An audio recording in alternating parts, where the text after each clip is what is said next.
ഒരു കാര്യം പ്രത്യേകമായിട്ട് ഉണർത്താനുണ്ട്. നമുക്കെല്ലാം അറിയാവുന്നത് പോലെ ആറ്റുകാൽ പൊങ്കാലയാണ് ഏതാനും ദിവസങ്ങൾക്കകം വരുന്നത്.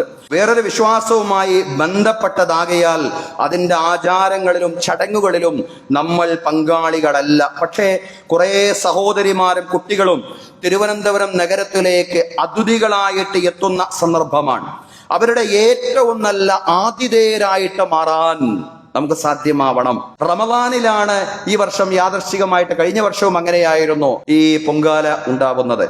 ഏതായാലും റമദാനിൻ്റെതായ ഏറ്റവും നല്ല സന്തോഷത്തിന്റെ, സാഹോദര്യത്തിന്റെ, സ്നേഹത്തിന്റെ അനുഭവങ്ങൾ അവർക്ക് സമ്മാനിക്കുവാൻ, നമ്മുടെ സഹോദരിമാർക്കും അതുപോലെ തന്നെ അവരുടെ കുട്ടികൾക്കും സമ്മാനിക്കുവാൻ നമുക്ക് സാധ്യമാവണം. കുടിവെള്ളവും റമദാൻ വിഭവങ്ങളും എല്ലാം അവർക്ക് നാം സമ്മാനിക്കണം. അവർക്ക് വിശ്രമിക്കാൻ സൗകര്യം ചെയ്തു കൊടുക്കണം. നമ്മുടെ മസ്ജിദുകളും വീടുകളും എല്ലാം അവരുടെ മുമ്പിൽ പൂർണ്ണമായും തുറക്കപ്പെടുന്ന ഒരു സാഹചര്യം തീർച്ചയായും ഉണ്ടാവേണ്ടതുണ്ട്.